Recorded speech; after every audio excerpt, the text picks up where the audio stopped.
भेड़िया आया है कि कहानी तो आपने सुनी ही होगी। ऐसी कहानी है कि अब किसी को सुनाने की जरूरत नहीं पड़ती। आप भेड़िया आया कहिए और वो पूरी कहानी लोगों के दिमाग में आ जाती है। और एकदम वैसी ही कहानी शेयर बाजार में चलती है। क्रैश आया। तेजी आई की भी चलती है कि अगला बूम आ रहा है, लेकिन क्रैश की कहानी ज्यादा चलती है। क्रैश की कहानी बड़ी हेडलाइन बनती है, क्योंकि जिन लोगों के पैसे बाजार में लगे हुए हैं या जो अभी अभी जिन्होंने अपने पहले कदम रखने शुरू किए हैं, उनके लिए यह खबर एकदम उनको हिला देने वाली होती है। और इसीलिए इस तरह की खबरों पे पूरी दुनिया का ध्यान जाता है। और कुछ ऐसे विद्वान हैं जो इस तरह की कहानी कहते हैं। कभी सही भी साबित हो जाते हैं और कभी नहीं भी होते हैं। लेकिन हर बार जब वो ये कहानी लाते हैं तो उनकी तरफ ध्यान जाता ही जाता है। तो माइकल बरी ऐसे ही एक साहब हैं। और माइकल बरी का कहना है कि बाजार एक भयानक गिरावट की तरफ, एक जबरदस्त क्रैश की तरफ बढ़ रहा है। और कितनी भारी गिरावट या कितना बड़ा क्रैश, ये इसके लिए वो तुलना दे रहे हैं और कह रहे हैं कि 2000 से ज्यादा बड़ा क्रैश 2000 में हुआ था। Dot com bubble crash. Dot com bubble burst हुआ था। जो उससे पहले इंटरनेट और उससे जुड़ी कंपनियों में लोग धुआंधार पैसा लगा रहे थे। अंधाधुंध वैल्यूएशन थे। और उसके बाद बाजार गिरा तो ऐसा गिरा कि क्या कहें। उससे उससे मुकाबला करने वाले दूसरे उदाहरण शायद स्टॉक मार्केट के इतिहास में मौजूद नहीं है। नैस्डैक, जो टेक्नोलॉजी शेयरों का शेयर बाजार कहलाता है, national national association for stocks on automated quotations, तो वो आमतौर पे उसमें, क्योंकि टेक्नोलॉजी कंपनियां लिस्टेड थी, इसलिए नैस्डैक को टेक्नोलॉजी एक्सचेंज भी कहा जाता है। और नैस्डैक के इंडेक्स को टेक्नोलॉजी शेयरों का बैरोमीटर माना जाता है। तो नैस्डैक में जब डॉट कॉम बबल क्रैश हुआ है, बर्स्ट हुआ है, तो नैस्डैक अपने पीक से 78% नीचे चला गया था। इतनी भयानक गिरावट थी। और इसीलिए जिसे याद आती है उसकी रूह कांप उठती है। सोचिए, 100 रुपए का माल 22 रुपए का हो गया। और उसमें भी जो 78 रुपए गए, उसमें से किसका क्या चला गया। मतलब कुछ कंपनियां पूरी तरह बर्बाद हो गई, कुछ बंद हो गई, कुछ दिवालिया हो गई। और यही हाल बाजार में ट्रेड करने वाले बहुत से लोगों का हुआ है। और इसीलिए इसको एक बहुत खतरनाक दुस्वप्न की तरह, एक बुरे सपने के तौर पे याद किया जाता है। अब अगर माइकल बरी कह रहे हैं कि उससे खराब क्रैश आने जा रहा है, तो जाहिर है ये बड़ी हेडलाइन ही है और बहुत से लोगों के लिए चिंता का विषय भी है। तो वो क्या कह रहे हैं और क्यों कह रहे हैं, इस पर ध्यान देना चाहिए। और साथ में वो क्या कह रहे हैं, वो बड़े मशहूर इन्वेस्टर हैं, बड़ा फंड चलाते हैं, तो उनकी बात को सुना भी ध्यान से जाता है। और 2008 की हाउसिंग क्राइसिस जो क्रैश हुआ था, फ्रेडी फैनी वाला, उसको माइकल बरी ने प्रिडिक्ट किया था, ऐसा बाजार में माना जाता है। हालांकि उसके बाद से भी वो बहुत सारी वार्निंग दे चुके हैं। लेकिन इस वक्त जो कह रहे हैं, अभी तो उस पर ध्यान देना चाहिए। माइकल बरी ये कह रहे हैं कि अभी हो सकता है कि आने वाले कई साल अब इन्वेस्टर्स के लिए बहुत मुश्किल भरे हों। और ये खास तौर पे अमेरिकी बाजार की बात कर रहे हैं, अमेरिकी इन्वेस्टर्स की बात कर रहे हैं। और इसीलिए वो कह रहे हैं कि वहाँ जो एआई वाली कंपनियां, आर्टिफिशियल इंटेलिजेंस वाली कंपनियां हैं, या जो टेक्नोलॉजी कंपनियां हैं, इनके जो स्टॉक्स के वैल्यूएशन हैं, वो बहुत ही भयानक तरीके से बढ़े हुए हैं। और साथ में एक दूसरा रिस्क आ रहा है, वो है पैसिव इन्वेस्टिंग बढ़ी हुई है। पैसिव इन्वेस्टिंग का अर्थ है वो इन्वेस्टमेंट जो बड़े बड़े फंड्स हैं, लेकिन जो पैसिव हैं, जिनमें एक्टिव मैनेजर कोई रोल प्ले नहीं करता, वो किसी इंडेक्स के साथ बंधे हुए। जैसे हमारे यहाँ निफ्टी के फंड हैं, सेंसेक्स के फंड हैं, बैंक निफ्टी के फंड हैं, निफ्टी नेक्स्ट 50 के फंड हैं। अलग अलग इंडेक्स के साथ जो अलाइंड फंड हैं, इसको पैसिव इन्वेस्टमेंट कहा जाता है, जिसमें उस इंडेक्स के पैरामीटर्स के आधार पर ही फंड का पैसा लगता है।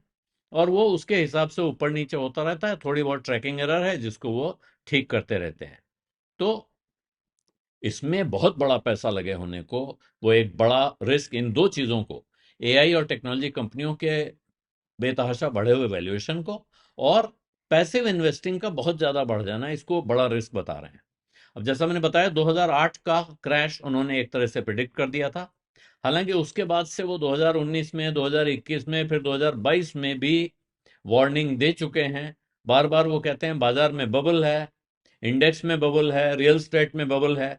और आज की बातचीत में जब अब इनकी भविष्यवाणी के बाद जो चर्चा होती है, तो लोग कहते हैं देखिए, ये तो भाई अब प्रॉफिट ऑफ डूम है। ये बार बार बुरी बात ही करते रहते हैं, एक बार के बाद कभी वो ऐसा हुआ नहीं है। तो कहीं वो कहते हैं कि जो इन्वेस्टमेंट्स हैं, जैसे अमेरिका में प्राइवेट प्रिजन के स्टॉक्स चलते हैं, वहां जेलें प्राइवेट होती हैं, प्राइवेट सेक्टर की जेल होती हैं। सरकार कैदी सरकार के ही होते हैं, लेकिन उनको रखने का और जेल चलाने का काम प्राइवेट सेक्टर के पास है। तो उसके स्टॉक्स का उन्होंने जिक्र किया, और उन इस तरह की बातें वो करते हैं, तो कहते हैं साहब इनमें कुछ भी कभी भी बैठ सकता है, डूब सकता है। तो आज की तारीख में वो कह रहे हैं कि अमेरिका का जो इक्विटी मार्केट है टोटल, उसका आधे से ज्यादा हिस्सा इंडेक्स फंड्स और ईटीएफ में है। इसका अर्थ है कि अब एक्टिव इन्वेस्टर बहुत कम है बाजार में, जो इंडिविजुअल कंपनियों पे जिनकी नजर है। जाहिर है जो एक्टिव एक्टिव फंड मैनेजर होता है वो क्या करता है, वो अपने पोर्टफोलियो के लिए बहुत अच्छे फंड, अपने स्टॉक चुन रहा होता है। कहाँ पैसा लगाऊंगा तो अच्छा पैसा बनेगा, कहाँ पैसा लगाने से फंसेगा उससे वो दूर रहता है। तो उनका कहना है जब बाजार में एक्टिव कैपिटल नहीं होती, यानी कि जो अच्छी कंपनी को और खराब कंपनी को अलग कर रहे हो फंड मैनेजर, ऐसे लोग नहीं होते हैं, तो फिर बाजार में सेफ्टी नेट नहीं होता है, सुरक्षा का इंतजाम नहीं होता है। और अगर ऐसे में बाजार गिरता है तो फिर गिरना बहुत तेज हो सकता है, भयानक तरीके से, और वहां से रिकवरी को भी बहुत लंबा समय लग सकता है। इसमें वो जो गिना रहे हैं, एनवीडिया, पेलेंटियर और बाकी एआई एआई पर जिनका भारी जोर है, ऐसी कंपनियों के नाम ले रहे हैं और कह रहे हैं ये बहुत बड़ा जोखिम दिखाई पड़ रहा है बाजार में, क्योंकि इन कंपनियों की जो तेजी है, इनके शेयर में जो जबरदस्त उछाल आया है, ये किसी प्रॉफिट या कमाई की वजह से नहीं है, एआई का हाइप है। और दुनिया भर को लग रहा है कि एआई की बस कहीं हमारे हाथ से छूट ना जाए, इस चक्कर में वहां बहुत सारी सट्टेबाजी हो रही है, स्पेकुलेटिव ट्रेडिंग हो रही है, लोग उसमें दांव लगा रहे हैं। और इनका कहना है ये बिल्कुल 1990 के अंत में जिस तरह से इंटरनेट बूम आया था, उससे उसको कंपेयर कर रहे हैं, उस तरह का माहौल है, लेकिन साथ में वो कह रहे हैं कि उससे ज्यादा खतरनाक, उससे ज्यादा एक्सट्रीम है, क्योंकि जो एआई का उत्साह है, ये शेयर बाजार में उन कंपनियों के भाव को सस्टेनेबल लेवल से कहीं ज्यादा ऊपर पहुंचा चुका है, और वो मुसीबत का कारण कभी भी बन सकता है। और साथ में उनका कहना है तमाम अकाउंटिंग प्रैक्टिसेस ऐसी इस्तेमाल हो रही हैं कि जो कंपनियां हैं वो अपने डिप्रिसिएशन को दबा खींच रही हैं, एआई हार्डवेयर के दाम पर, जो हार्डवेयर लग रहा है एआई के काम में, उस पर वो भारी डिप्रिसिएशन ले रही हैं, दिखा रही हैं अपने कागज में। तो उनका क्या है, कागज पे खर्चा कम दिखता है और प्रॉफिट बढ़ा हुआ दिखता है, जबकि असली बात ये है नहीं। तो जब असलियत सामने आएगी तब अचानक दिखेगा कि यह कंपनी जैसी कमाई बता रही थी उसके मुकाबले इसकी कमाई तो बहुत कम है। तो अर्निंग्स में भारी गिरावट दिख सकती है, और जिसकी वजह से इन्वेस्टर्स का पैसा खतरे में पड़ सकता है, क्योंकि इन्वेस्टर ने पैसा लगाया सोच के कि प्रॉफिट बहुत है, लेकिन प्रॉफिट वहां उतना निकला नहीं, तो ये भारी नुकसान का कारण बन सकता है।